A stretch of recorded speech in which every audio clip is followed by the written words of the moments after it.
aliás, que não é multiplicação, é triplicação, né?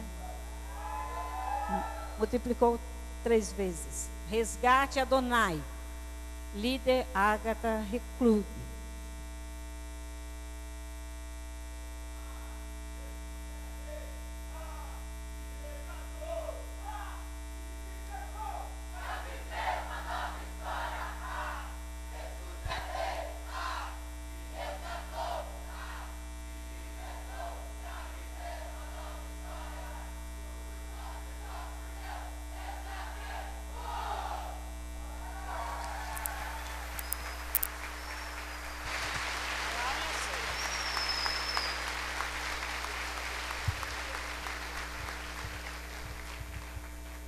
Paz seja convosco.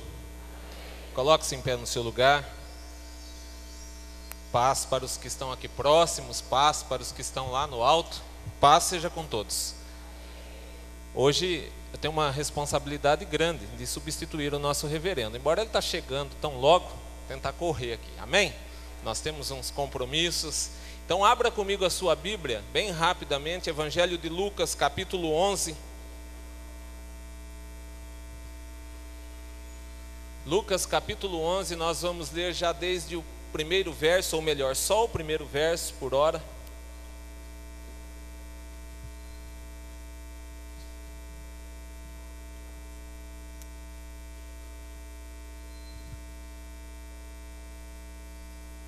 Evangelho de Lucas, capítulo 11, verso 1, quem encontrou, diga amém. E aconteceu que, estando ele a orar num certo lugar, quando acabou, lhe disse um dos seus discípulos: Senhor, ensina-nos a orar, como também João ensinou aos seus discípulos. Glória a Deus. Coloque sua Bíblia na cadeira. E eu vou te dar as diretrizes agora da nossa oração. Hoje nós vamos falar a respeito de algo que eu gosto muito, que é o trabalho da fé, como fazer o uso da fé.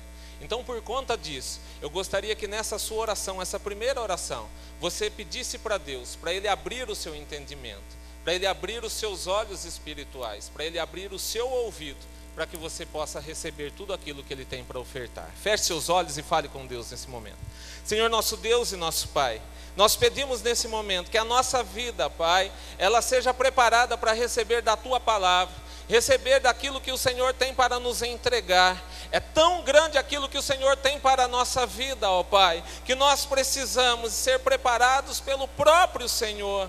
Venha sobre mim, venha sobre cada um desses que aqui estão, que o nosso entendimento ele esteja disposto à Tua palavra, que os meus olhos espirituais, ó Senhor, eles sejam abertos a partir de agora para poder ver das Suas bênçãos, dos Seus milagres, que o meu ouvido, ó Pai, ele seja limpo, que ele seja desobstruído, ó Pai, de tudo aquilo que possa se fazer como barreira, como obstáculo para a Sua vontade. E que o meu coração, ó Pai, seja purificado por Tua graça nesse momento. E que ao término desse culto, ao término desse encontro, dessa reunião, tanto eu quanto os meus irmãos, os Seus filhos que aqui estão, possam render glórias ao Teu nome por aquilo que tem feito, no nome de Jesus. Amém. Tome seu assento.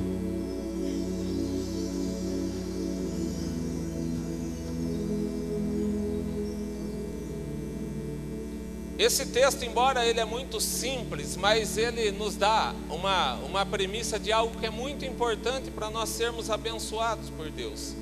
A Bíblia fala, pelas letras do evangelista Lucas, que num determinado momento do ministério de Jesus, eles estavam em um lugar qualquer, e eles estavam a orar, quando eles fizeram um pedido ao Mestre.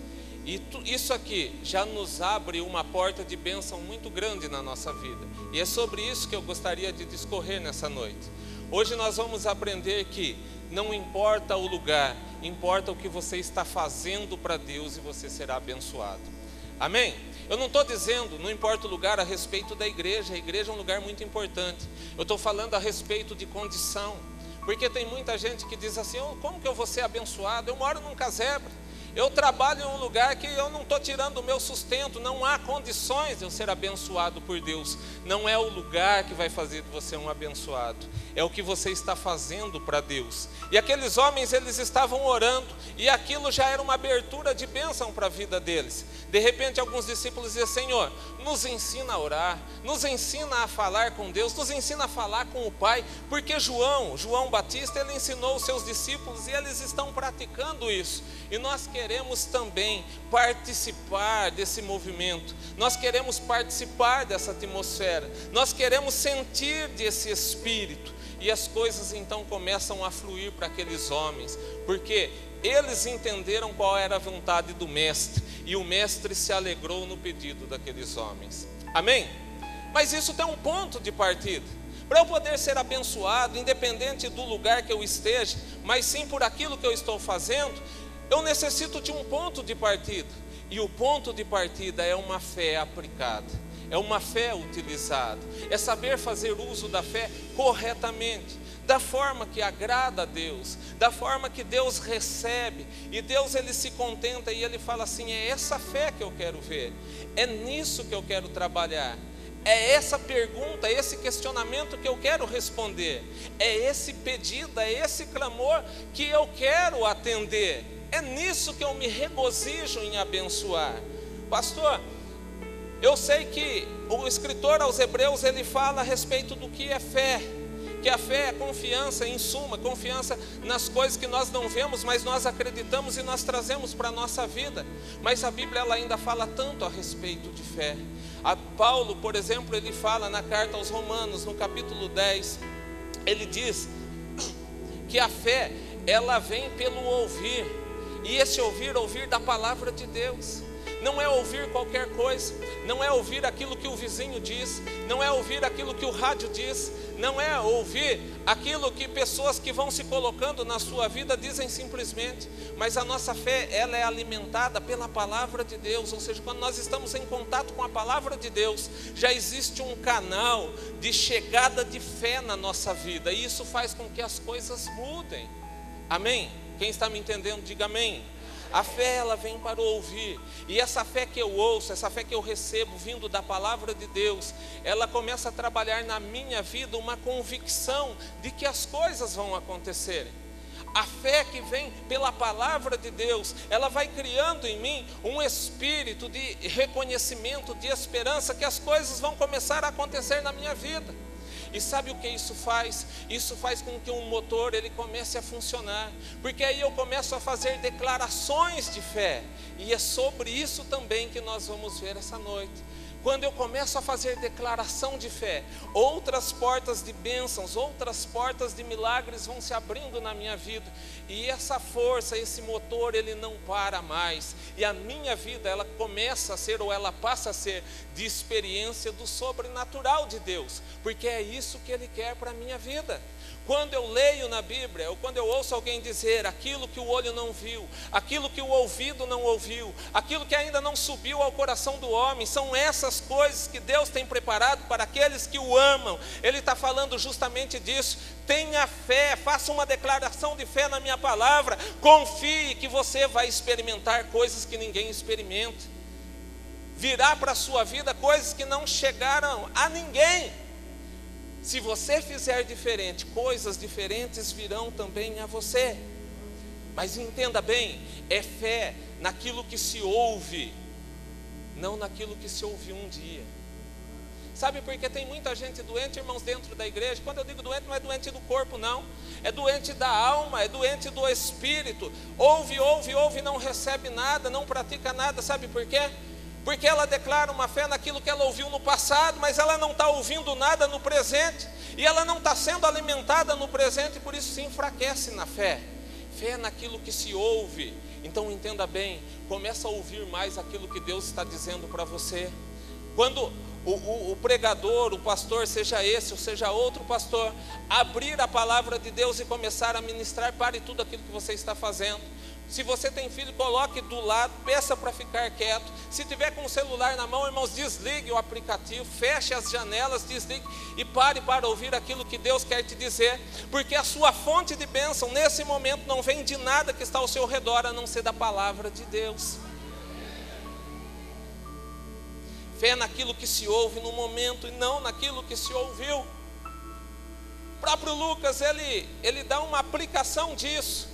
Eu não quero que você abra a sua Bíblia, talvez apareça no telão, em Lucas ainda, capítulo 1, do verso 1 ao 4, olha como começa o texto. Para quem não sabe, o Evangelho de Lucas, ela é uma carta a um reitor chamado Teófilo, e ele diz assim, ele começa a carta assim: tendo, pois, muitos empreendido por em ordem a narração dos fatos que entre nós se cumpriram, segundo nos transmitiram os mesmos que os presenciaram desde o princípio, ou seja, aqueles que fizeram e eles nos passaram, ele diz assim, e foram ministros da palavra, pareceu-me também a mim conveniente descrevê-los a ti, ou seja, o que eu percebi eu vou te passar. E ele continuou, excelente Teófilo, por sua ordem, havendo-me já informado minuciosamente, detalhadamente, de tudo desde o princípio, para que conheças a certeza, repita comigo, a certeza das coisas de que já estás informado. Sabe o que ele está dizendo? Ele está dizendo, as coisas de Deus vão te dar certeza. Ele está dizendo, reitor, meu Senhor, se tivesses dúvida de alguma coisa até esse momento, com as coisas que eu vou passar a te contar a partir de agora, você vai ter certeza do poder do Deus que eu passo a servir. Lucas está dizendo assim, a partir do momento que eu comecei a ver as maravilhas desse Deus, por aquilo que os apóstolos têm feito, principalmente um recém-convertido chamado Paulo, eu vou te contar e a sua vida vai mudar por aquilo que você vai ouvir ou por aquilo que você vai ler a partir de agora. Sabe o que é isso? Fé naquilo que se ouve, não é o que ouviu um dia. Teófilo, ele já tinha ouvido um dia. Teófilo, ele já tinha recebido parte da palavra um dia, mas ele precisava ser ratificado naquela fé que ele estava começando a seguir, que ele despertou o interesse. E assim é conosco também. Não pense que você vem à igreja um dia, 2 dias, vem uma vez por mês, isso é o suficiente. Se você tem oportunidade, meu irmão, esteja em contato com a palavra de Deus constantemente. Tenha um tempinho lá no seu trabalho, é de descanso, descanse lendo a palavra de Deus. Sabe por quê? Porque Deus tem milagres preparados para a sua vida nesse tempinho. Deus tem bênçãos para a sua vida nesse pequeno tempo que você está em contato com a palavra dele. E não é porque esse aqui está dizendo que esse é muito pequeno, é porque aquele está dizendo. Quando nós somos trabalhados nessa fé, essa fé, ela nos leva a tomar decisões de confiança, baseados somente na palavra de Deus. Vou explicar, vou detalhar para você. Quando você começa a participar desse ciclo, dessa roda, sabe o que vai acontecer na sua vida? Aos poucos, você vai deixar de ter interesse em outras fontes, e você vai passar a saciar-se somente na palavra de Deus, porque ela não vai te decepcionar. Ela não vai fazer com que a sua vida venha a fracassar ali na frente. Ela vai fazer a diferença na sua vida. Amém? Aí nós teremos então experiências que as demais pessoas não têm, porque essas ficam no meio do caminho pela fé. Nós passaremos a chegar a objetivos que outros não chegam. É por isso que eu disse, aquilo que o olho não viu, que o ouvido não ouviu, que não subiu ao coração do homem, são essas coisas que Deus tem preparado. Não são coisas comuns, não são coisas que o seu braço pode conquistar, não. Deus tem coisas grandes para a sua vida, mas passa a viver uma vida baseada na fé na palavra de Deus. Amém? Nós chegaremos lá no final e ainda nós teremos história para contar.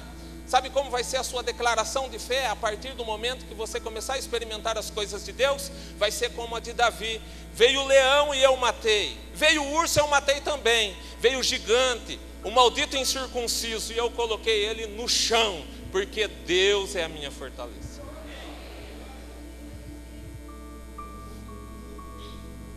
Essa fé, ela traz uma convicção para o nosso coração.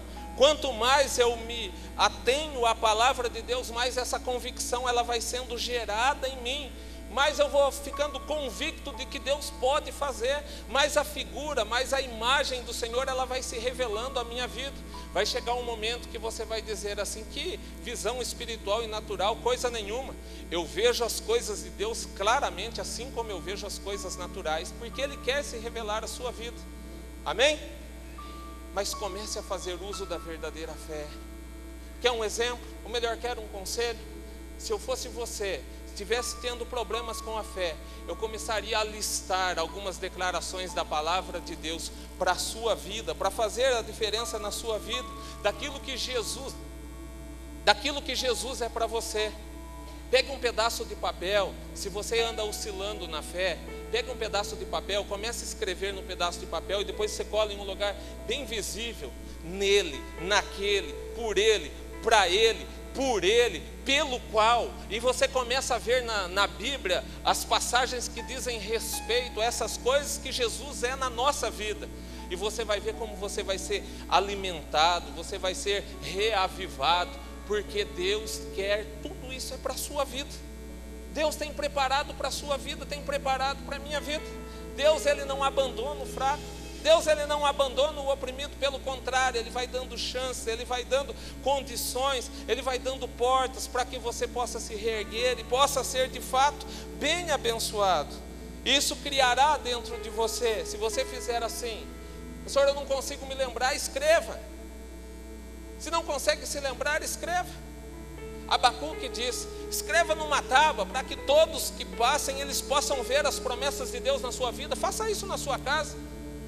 Se você tiver um pouquinho ainda mais de fé, você vai pegar os da sua casa, os seus familiares, venha aqui, leia comigo: nele, para ele, por ele, para ele, ao qual nós podemos todas as coisas. Não se renda diante do inimigo.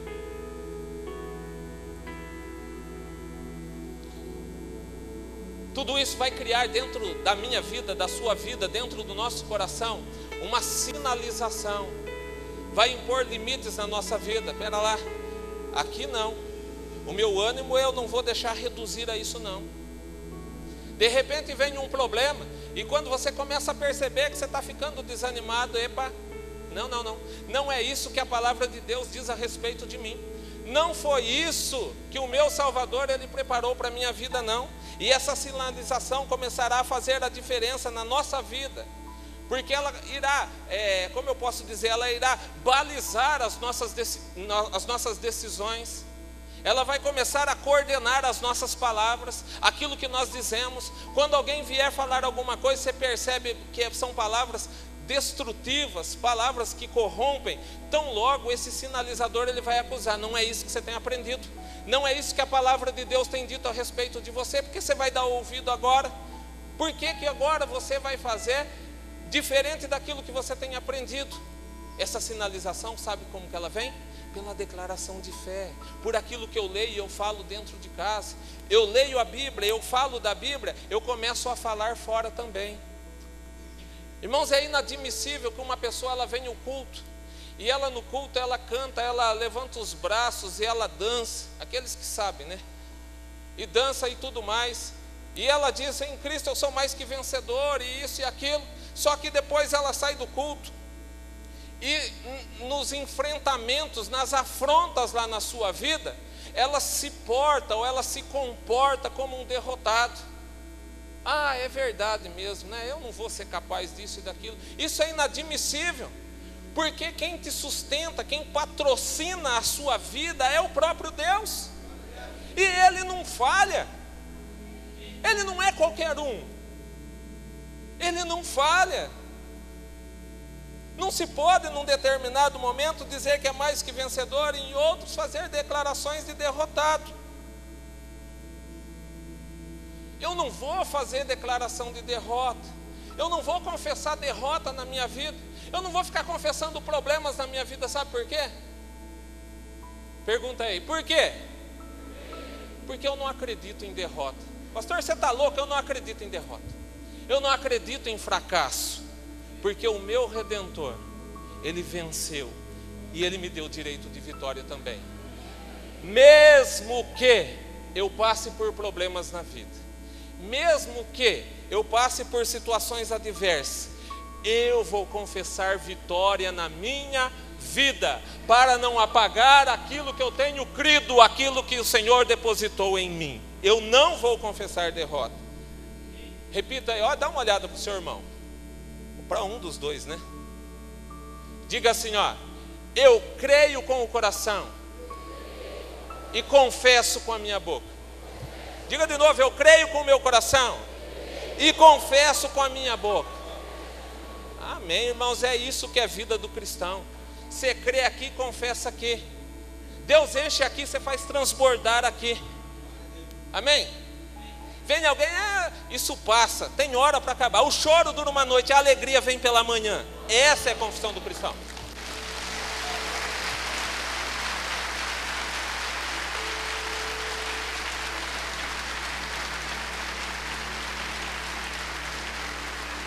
Graças a Deus.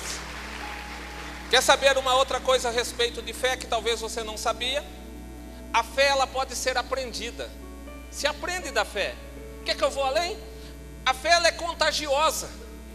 Talvez não seja a melhor das comparações, mas a fé, ela pode ser comparada nesse aspecto somente, como uma gripe. Você chega perto de alguém que está com gripe, a chance de você pegar gripe é muito grande, não é?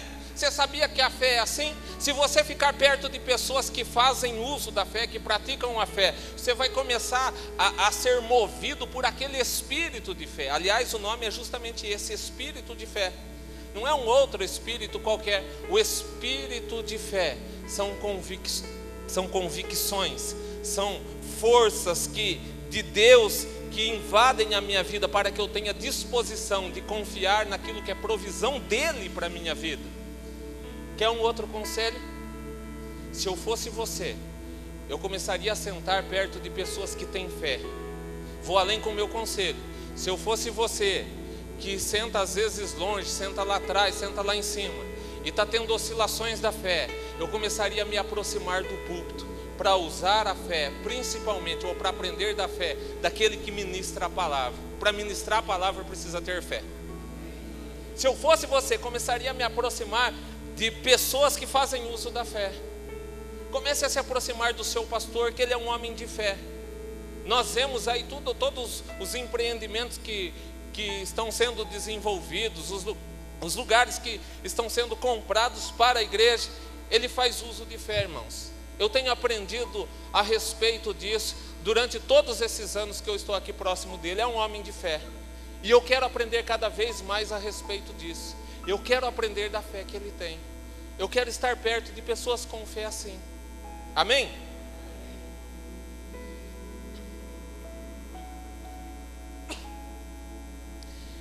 Mais um texto da Bíblia, Marcos capítulo 11, verso 23, é um texto bem conhecido, e vou falar ainda de um outro aspecto da fé. O texto diz assim: porque em verdade vos digo que qualquer disser a este monte, ergue-te e lança-te no mar, e não duvidar em seu coração, mas crer que se fará aquilo que diz, tudo o que disser lhe será... falhou, hein? Vamos lá, tudo o que disser lhe será feito. Olha, a fé em aplicação, isso é chamado de lei da fé em operação.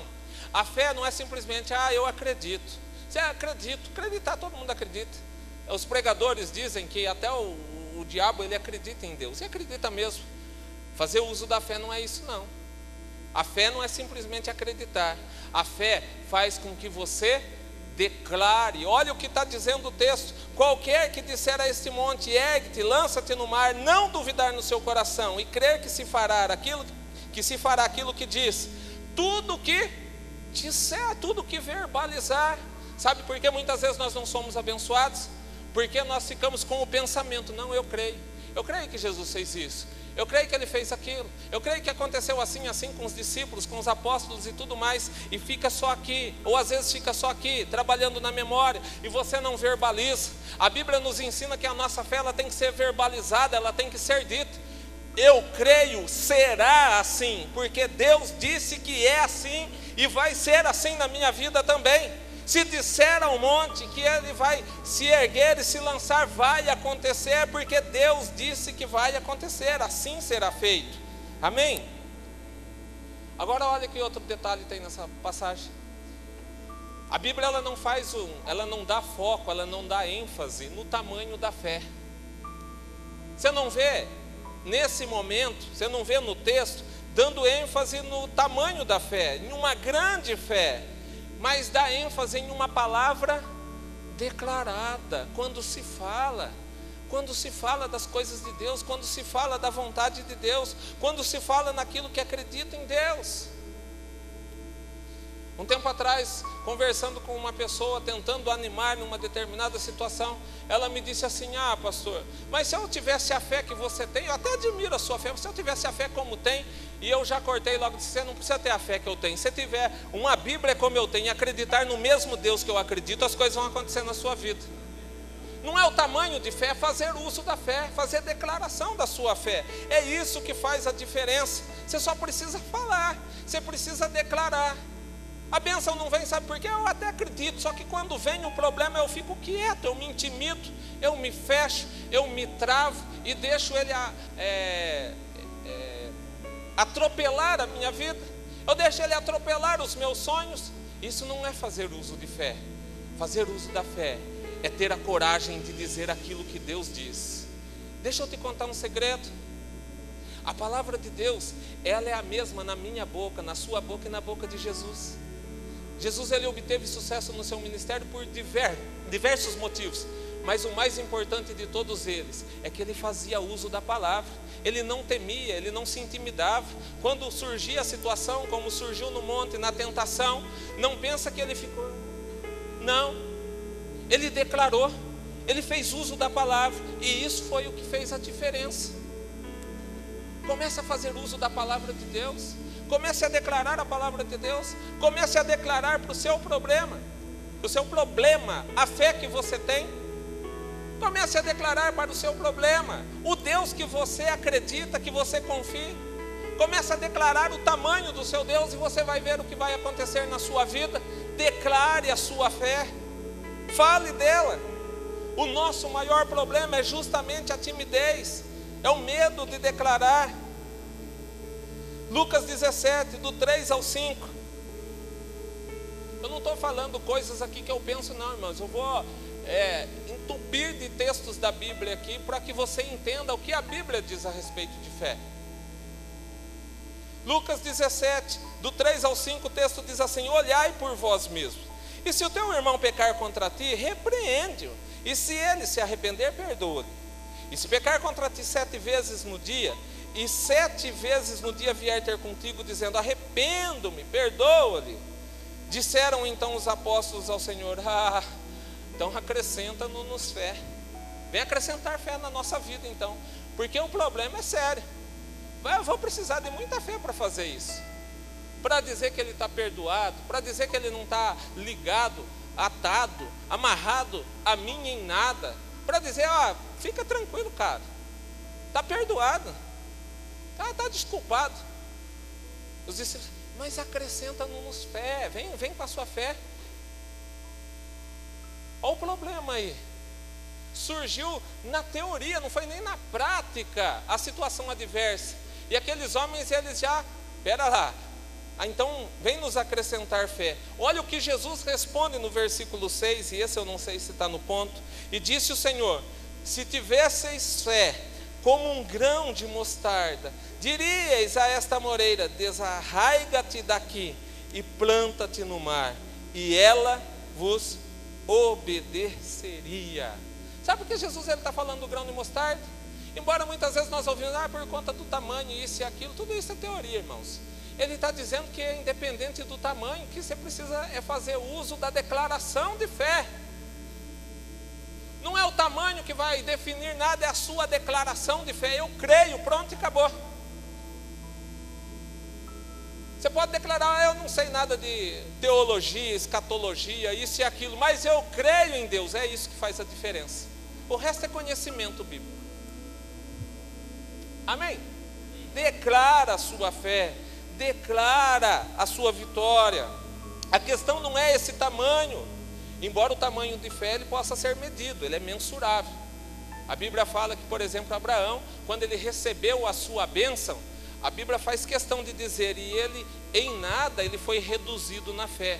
ele não vacilou na fé. Então a fé, ela pode ser medida, mas não é isso que vai fazer a diferença, é a coragem em declarar a palavra. É você que é responsável pela bênção de Deus na sua vida. Pastor, você que é responsável. Eu bato em cima dessa tecla, eu ratifico isso. Você que é responsável pela bênção de Deus na sua vida. Sabe por quê? Porque a bênção, a vitória, ele já declarou. Jesus já comprou na cruz do Calvário. Ele declarou a bênção para a sua vida. Agora são as suas decisões, é aquilo que você diz, é aquilo que você professa, que vai fazer com que essas bênçãos, esses milagres, esses sinais cheguem até você, cheguem até a sua casa. Amém? É de se mudar a maneira de ver as coisas de Deus ou não? É de se mudar a maneira de ver em relação à fé, sim ou não? Vamos lá, Salmo 118, versículo 17. Esse aqui é um dos versículos mais queridos, né, do crente, do cristão. Diz assim, ó, não morrerei, mas viverei e contarei as obras do Senhor. Amém, graças a Deus. É interessante essa questão da confissão. É muito interessante. Mas quando nós vemos a Bíblia dos crentes, né, às vezes pego ali, ficam diversas Bíblias, a pessoa esquece, passa muito tempo sem usar. E às vezes a gente vai lá e pega a Bíblia. E é quase uma unanimidade, irmãos. A gente vai ver, está cheio de marcações, não é assim? Está grifado, um monte de promessa. Tudo que é promessa na Bíblia, os crentes eles vão grifando, não é? Tem uns que deu o capricho de contar quantas promessas tem na Bíblia. É interessante isso. Mas tem uma coisa que é mais interessante. Se você começasse a grifar as condicionais das bênçãos de Deus na sua vida, aí sim você seria cada vez mais abençoado. Toda promessa ela tem uma condicional. Toda promessa, os textos subsequentes, aqueles que vêm antes, eles se dão uma condicional para você ser abençoado. E é nisso que nós precisamos atentar. São nessas coisas que nós precisamos focar. E o salmista, ele dá a declaração, ele dá o segredo dessa declaração, ou da eficácia dessa declaração. Ele diz que antes tem que se encher do Espírito de Deus. Antes tem que adorar, antes tem que louvar, antes tem que se preparar. Foi o que eu disse no começo. Senhor, nos prepara para receber a Tua palavra, nos prepara para receber a Sua bênção. E o salmista, ele fala a respeito disso. Versículo 1 e 2 diz assim, ó: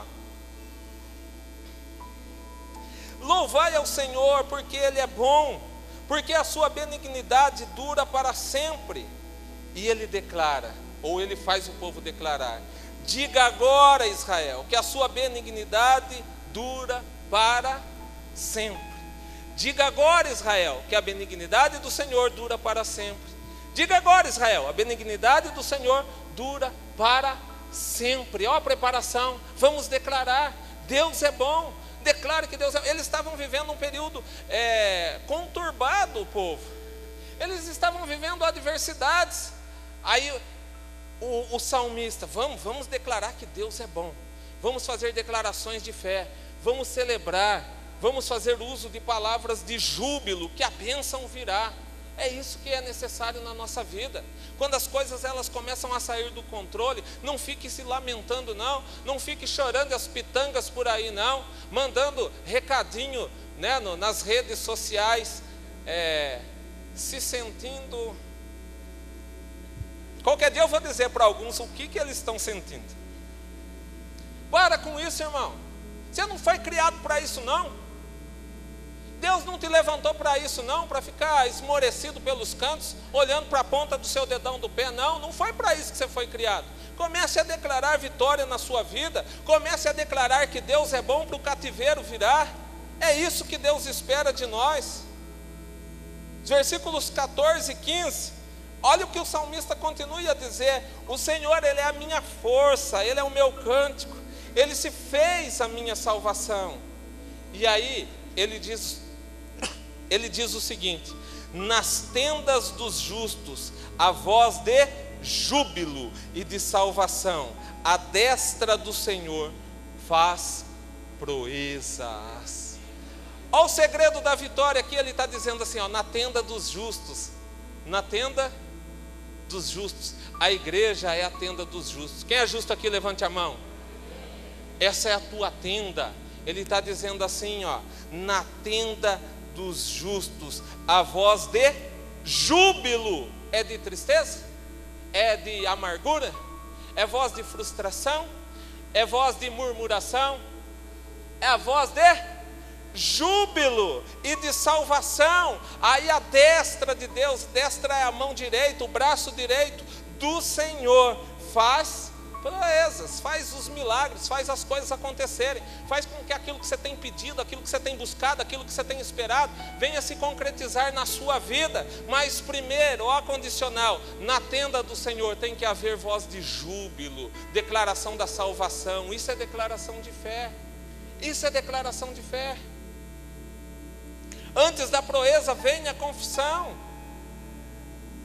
Antes de eu receber o milagre, eu já preciso declarar que eu faço parte do milagre, que eu sou um abençoado de Deus. A Bíblia diz isso, irmãos. Às vezes é complicado falar essas coisas, mas é verdade. Às vezes eu fico reparando durante o culto, principalmente durante o louvor, o comportamento de alguns. E entenda bem, antes né, de ficarem bravos aí, eu não fico reparando a face, não, a identidade de ninguém. Eu fico reparando o comportamento de algumas pessoas. Aí de repente a pastora, alguém, ministro de louvor, fala: vamos aplaudir, vamos não sei o que tem. E a pessoa ela já levanta, irmãos, com aquele espírito que parece que tem um caminhão no ombro. Ela levanta bocejando. No momento da declaração de fé, que o louvor é a nossa declaração de fé, é a nossa voz de júbilo. Se nesse momento a pessoa ela levanta como se o mundo estivesse caindo na cabeça dela, aí fica difícil, irmãos. Aí não adianta querer cobrar Deus. Presta bastante atenção.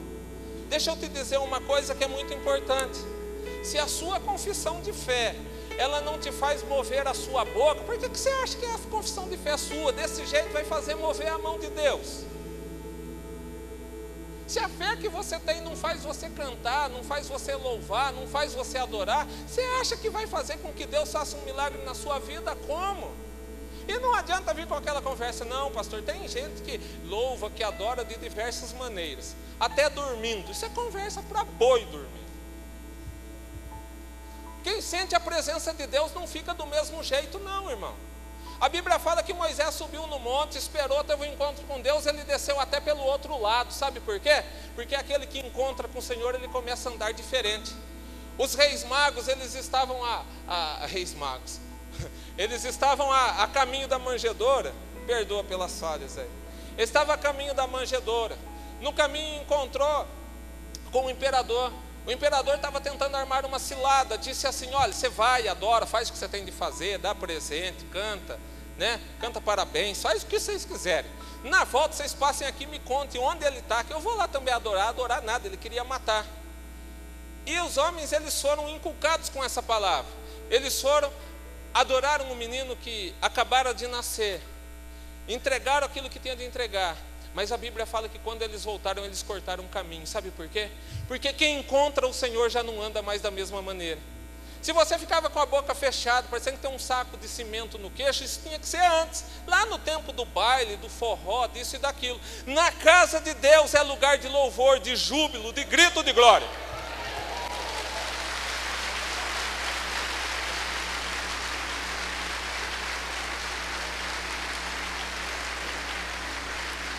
Amém?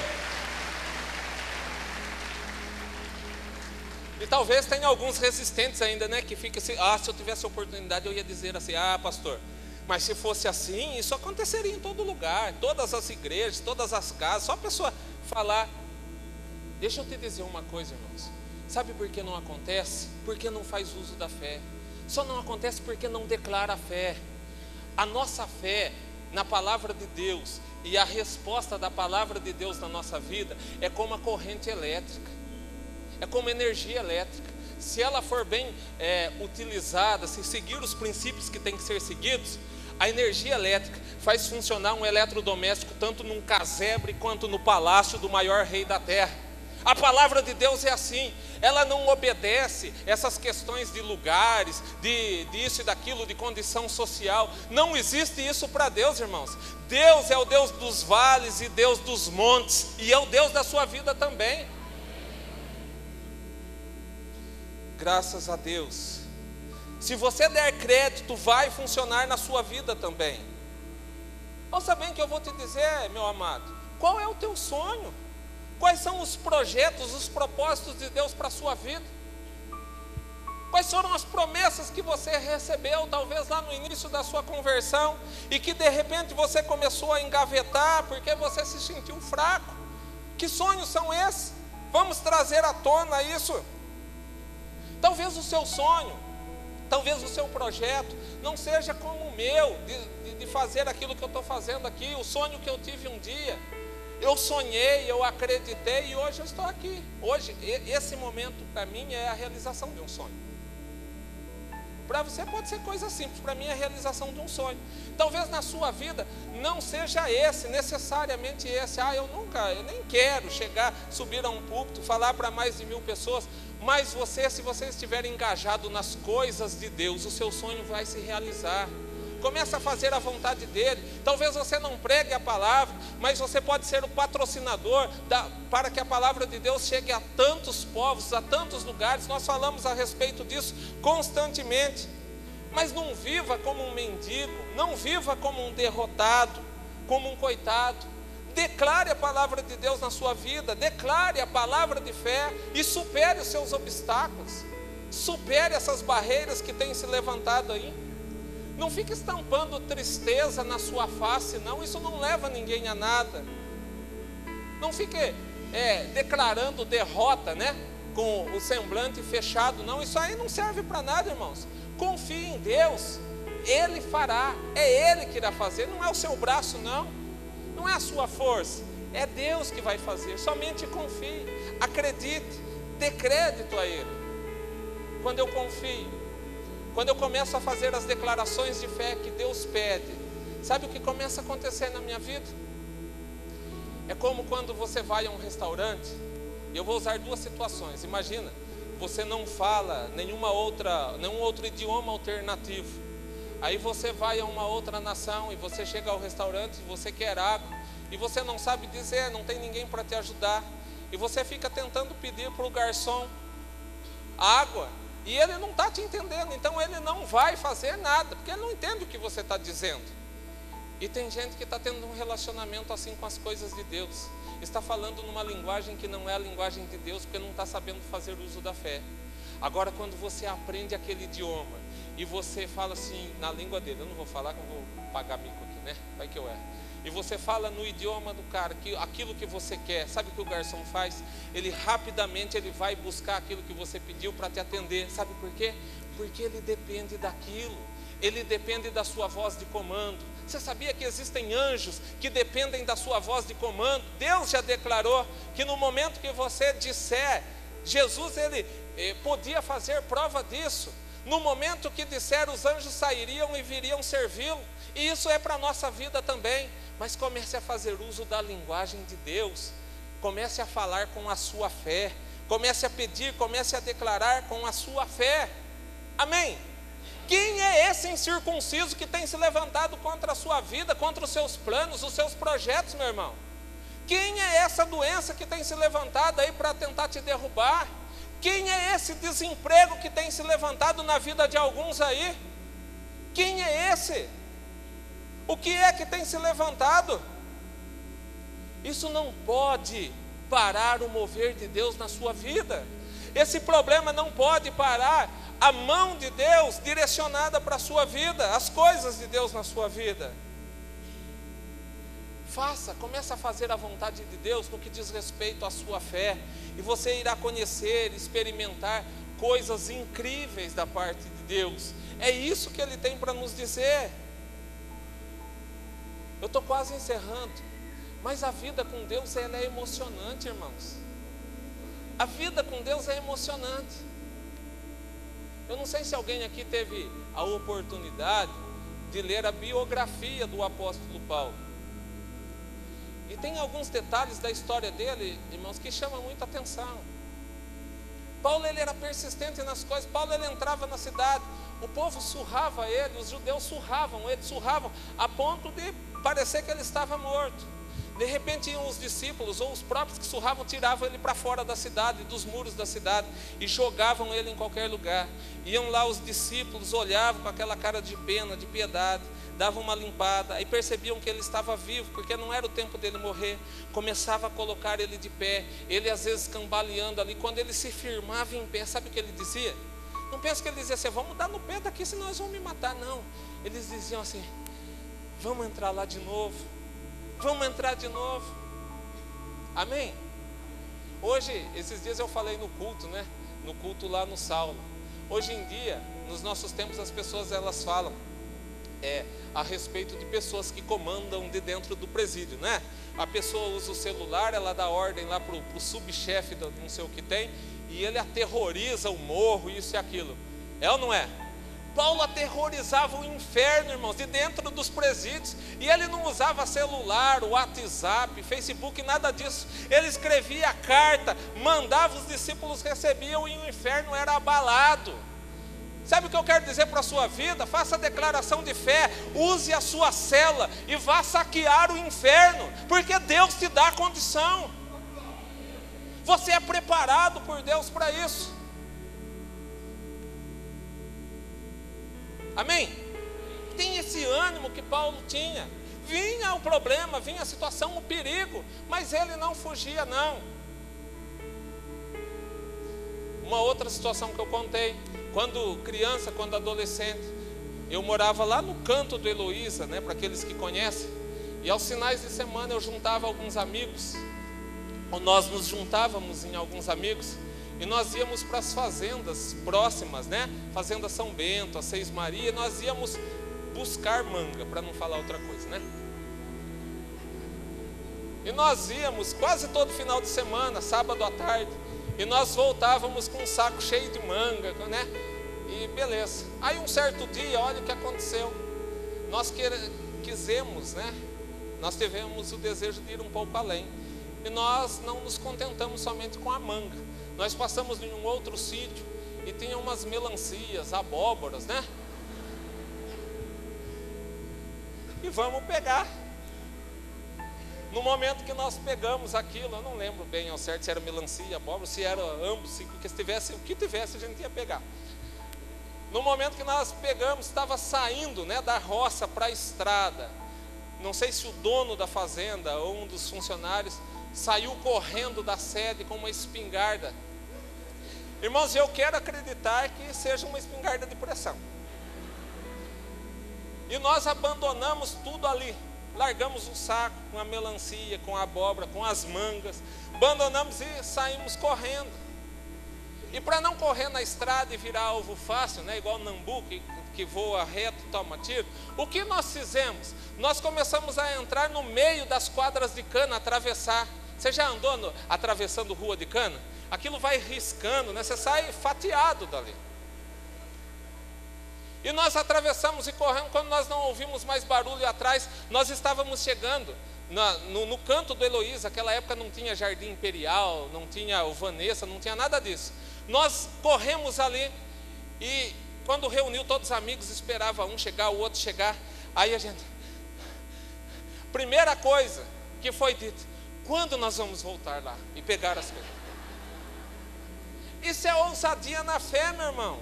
E é isso que nós somos necessitados nos nossos dias.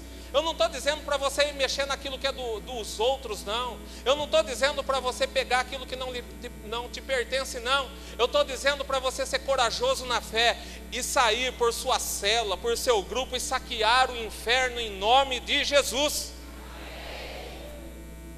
O pastor chegou, mas vocês continuem prestando atenção na palavra. Logo ele vai ter o tempo dele. A vida com Deus, ela é emocionante. Agora, deixa eu falar uma coisa para você. Se você está passando por problemas com a sua fé hoje, pior, irmãos, pior que passar por problemas é a pessoa passar por problema e omitir, ou segurar, travar dentro de si e não dar um jeito. Se você está passando por problemas com a sua fé hoje, é o momento de você fazer uso dela, é o momento de você usá-la. É hoje que é o momento de você usar. É hoje que é o momento de você começar a declarar o seu júbilo, o seu grito de vitória. Amém? Eu trabalhava com um rapaz na cidade de Serquilho. E Serquilho é vizinha de Boituva. Em Boituva tem saltos de paraquedas, todos esses negócios aí que me dá medo só de falar. E um rapaz que trabalhava no estoque da loja, ele gostava disso, mas era ruim que dói. Só não morreu por Deus mesmo. Toda semana, toda segunda, que eles pulavam de final de semana, toda segunda ele chegava desanimado. Ele dizia assim: poxa vida, o instrutor disse que quando eu desci em vaca. Descer em vaca é descer rodando com paraquedas, segundo ele. Chegava outra semana e aí, de novo, foi pior. Aí uma das pessoas que trabalhavam lá falou assim: cara, deixa eu falar uma coisa, quando você vai pular lá, você tem medo? Ele falou assim: cara, eu morro de medo, eu me travo, eu fico tremendo. E a pessoa, ela deu um conselho louco, mas eficaz para ele. Falou assim: e você ter medo adianta? Adianta você ter medo? Quando você chega lá na porta do avião para pular, e você tem que pular, não tem onde se agarrar, tem? Não tem. Se tiver que morrer, não vai morrer mesmo? Vou. Cara, então aproveita o salto. Aproveita, curte a paisagem, né? Fica bem livre. E ele pegou e foi.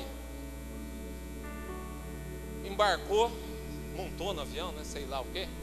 O avião subiu. O piloto deu sinal para ele: ó, sua hora. Ele foi lá para a porta do avião, tinha ajeitado bem a mochila com paraquedas e pulou. No pulo ele já lembrou: eu preciso relaxar. E ele relaxou. Foi soltando o braço que era duro. Esse estabilizou. O outro estabilizou. A perna estabilizou. A outra perna estabilizou. O paraquedas começou a se abrir. E ele começou a curtir a paisagem. Disse ele: sabe o que nós precisamos fazer com a nossa vida? Parar de ter medo de algumas coisas que se levantem. Amém? Declare a sua fé, vá para a batalha. E quer saber de uma coisa? No meio da luta, você ainda irá curtir a paisagem. Lá no final, mais uma vez.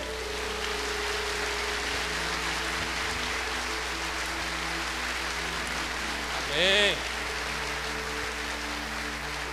Lá no final, mais uma vez, você irá declarar: veio o urso, eu matei. Veio o leão, eu matei. Pode vir o incircunciso, que eu vou colocar no chão também, no nome de Jesus. Aplauda o Senhor mais uma vez.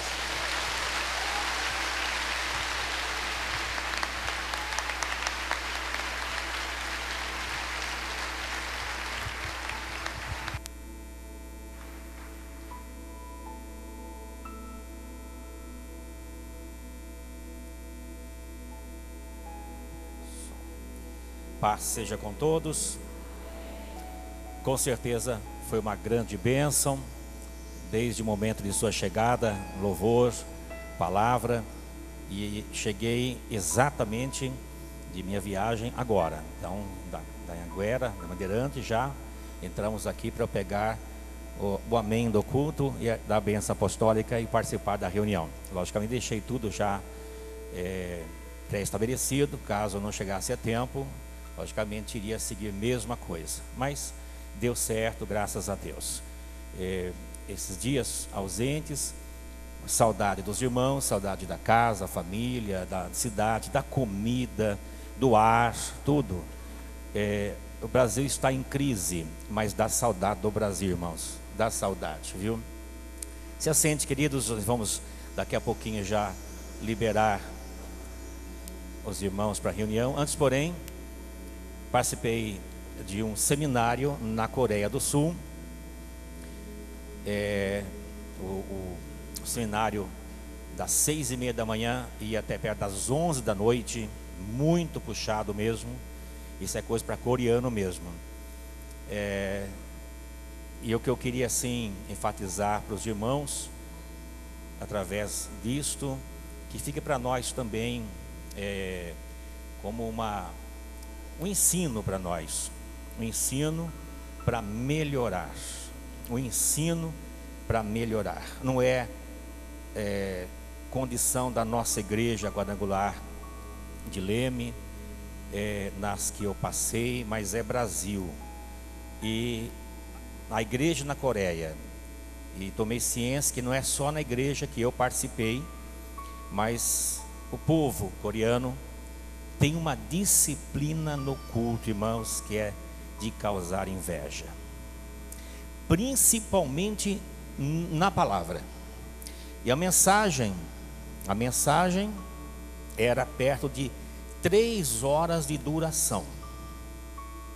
3 horas, 2h40 para 3 horas de duração.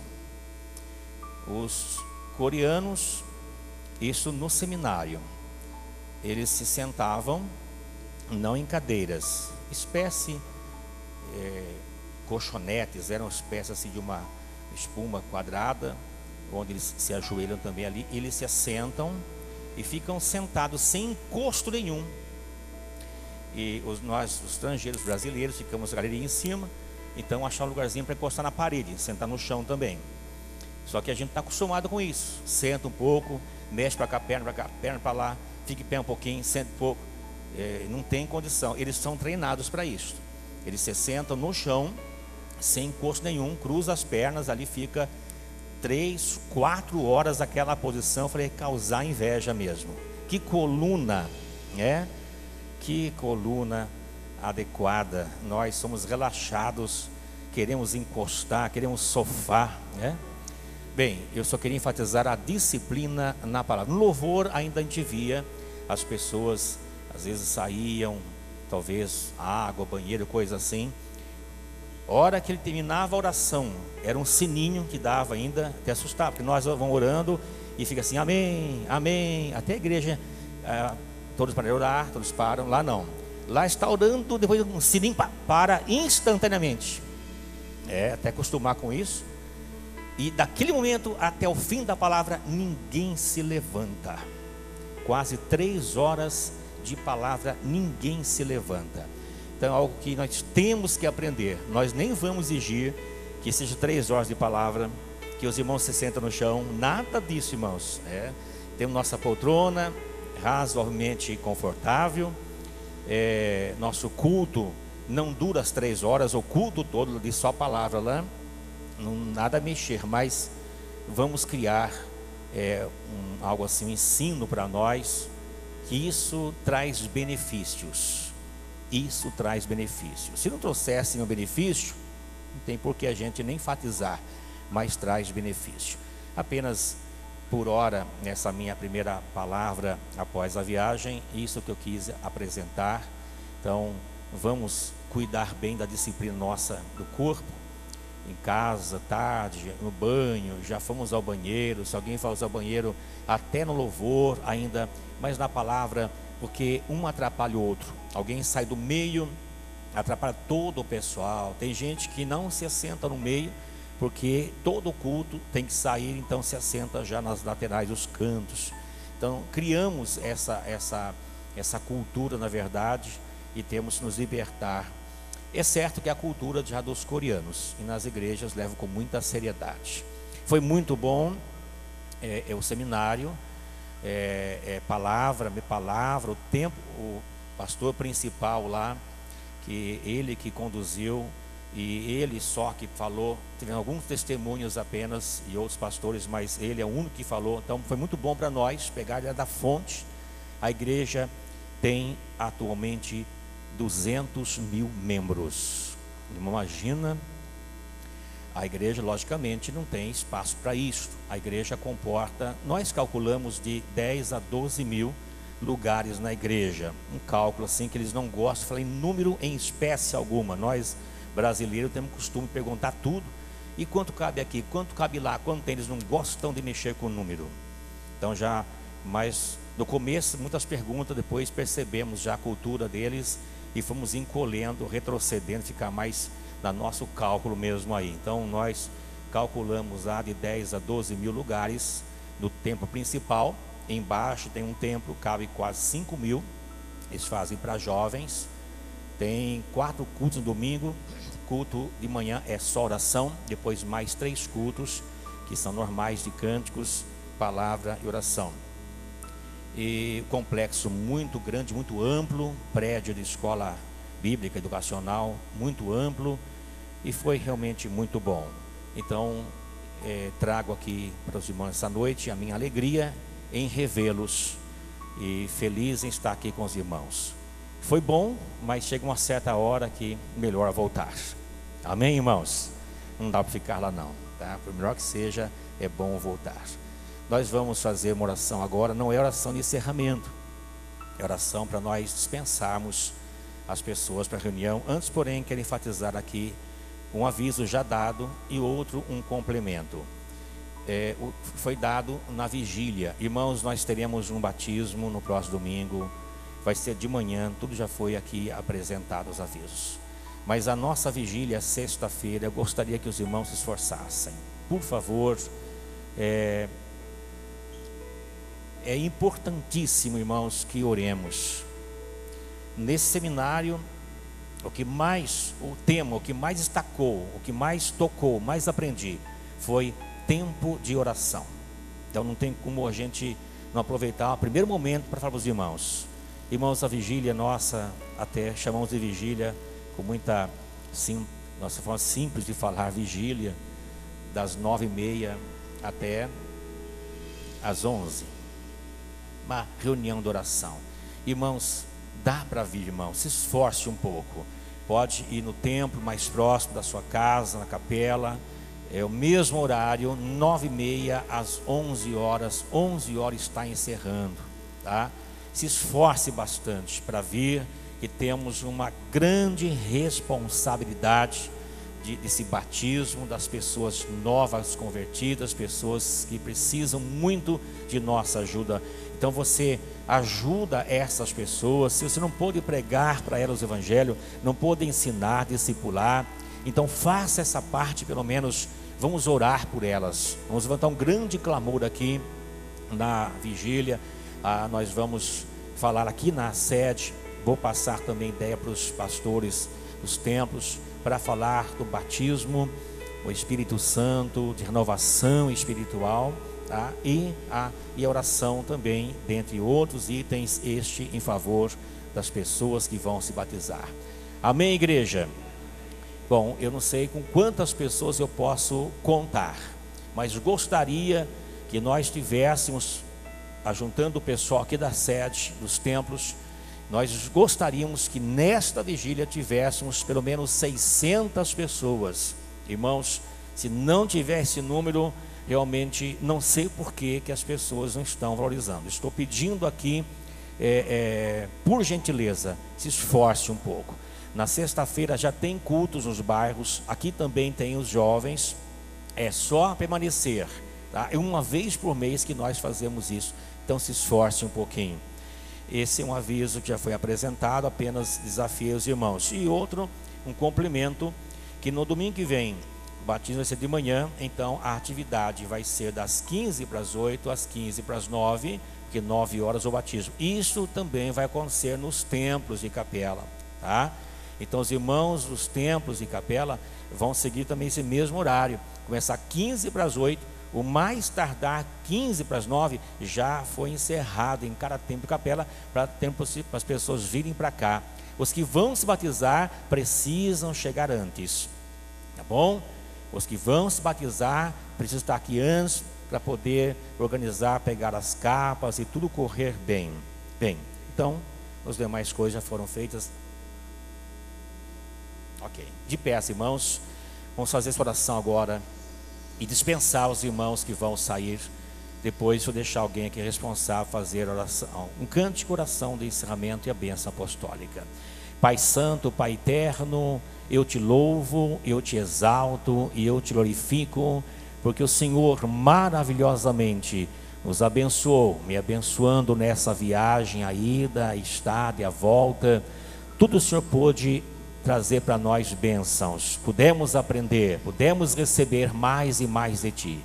Pai, a Tua bênção nesta noite, que seja sobre cada vida, cada pessoa aqui presente, que receba as bênçãos do Senhor, uma vez que puderam participar do louvor, da palavra, tudo que o Senhor pôde providenciar, trazer, proporcionar, Pai, teu povo com alegria recebeu, e aqui estou também com minha parte, contribuindo, abençoando a todos, em nome do Senhor Jesus, que tudo seja para a tua honra e para a tua glória. Aleluia, Jesus. Amém. Então os irmãos que vão para a reunião podem sair, os demais permanecem para mais um cântico e a oração de encerramento e a bênção apostólica. Então, chegando lá, tem uma, acho que folha para assinar, não sei se vai assinar já na chegada lá ou vai passar depois, conforme foi organizado lá. Então, deixa os irmãos saírem, os que vão batizar, os que vindo de outras igrejas evangélicas, os que estarão retornando à igreja, todos devem estar nessa reunião, juntamente com os membros do conselho diretor local. Deus abençoe os irmãos, um forte abraço, uma semana maravilhosa, mais um cântico para o nosso grande Deus, depois o encerramento. Vamos louvar a Deus.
Todo tempo te louvarei.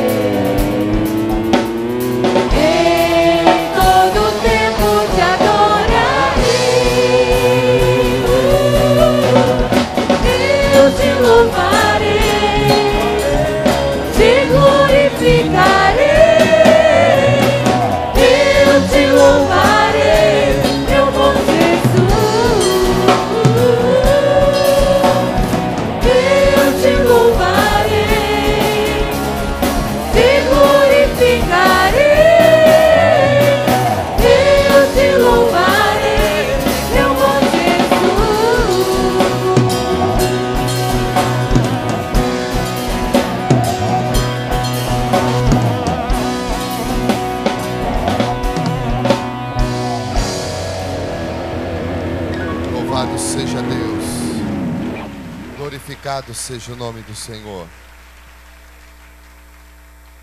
Oremos. Nosso Deus, nosso Pai, muito obrigado por essa noite, Pai. Muito obrigado por esse culto que o Senhor pôde estar abençoando as nossas vidas. Sem dúvida nenhuma foi um tempo de satisfação para nós. Somos gratos a Ti por tudo que o Senhor tem nos feito, mas principalmente pelo Teu amor. Um amor que nos envolve, um amor que nos abençoa, um amor que está sobre as nossas vidas.